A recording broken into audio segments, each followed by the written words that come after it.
Misha nichnas Adar marbim b'simcha. As Adar enters, we increase the amount of our happiness.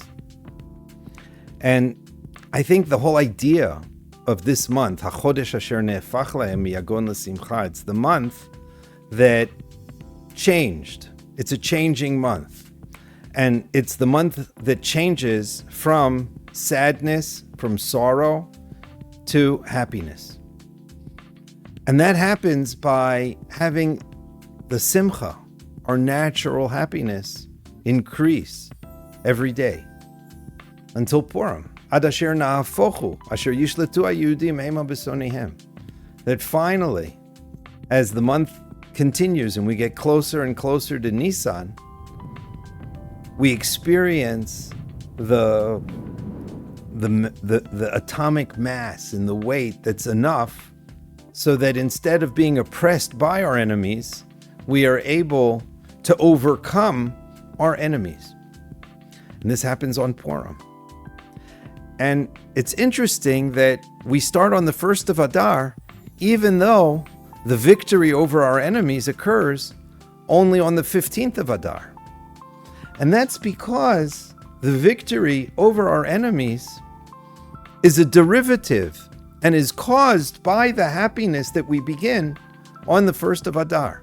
Misha nichnas Adar marbim b'simcha. And because we are so happy and we increase our happiness and we become even more and more and more happy until we have enough happiness that we're able to victor over our enemies.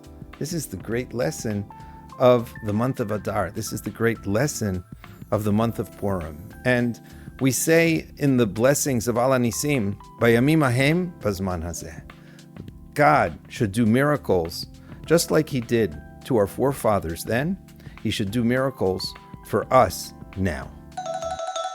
The question is, what is it about the month of Adar that makes it so special, that it's the month of happiness, and as soon as the month of Adar enters, we are overwhelmed with happiness and we increase every day more and more until we finally reach the month of Nisan, where the month of Nisan, it says that there was never such a happy day in the universe as the 1st of Nisan. That this is the day where the Beit HaMikdash, the first Beit HaMikdash, the Mishkan, was constructed.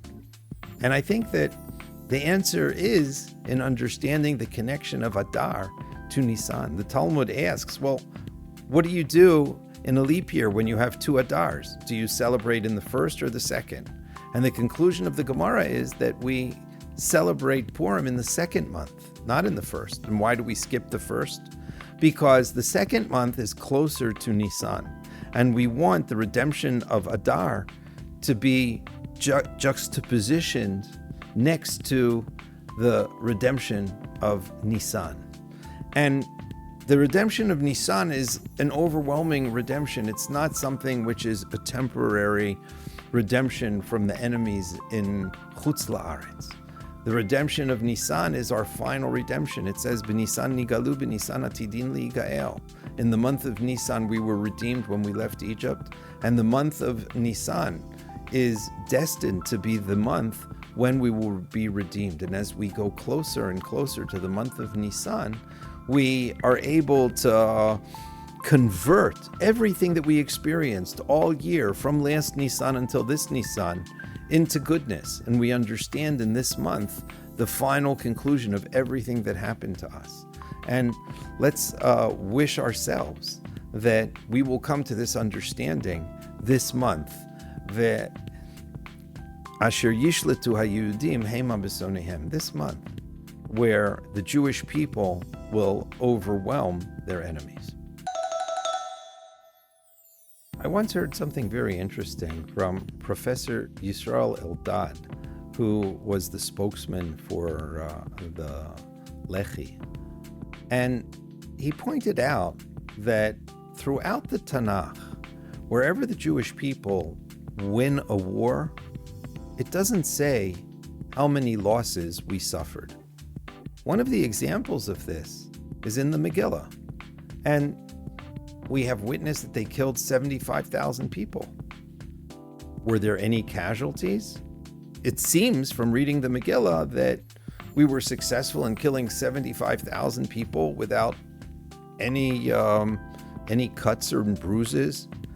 It doesn't seem that practical, and we don't celebrate the miracle of killing 75,000 people without any losses. And it seems that we probably did suffer a few losses, but they're irrelevant. They're not mentioned in the Megillah. And they're not mentioned anywhere in the Tanakh when we win a war. And I think that this is such a great lesson that we should take from the reading of the Megillah and understanding the miracle of the Megillah.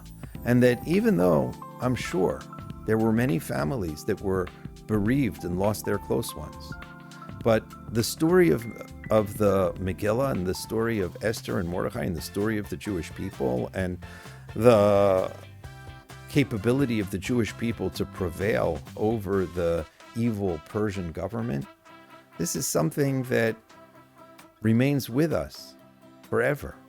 And in the narrative of the Jewish people, we have a month of happiness. This is the month, and this is the attitude that we ourselves will have once we achieve the full and absolute victory over our enemies.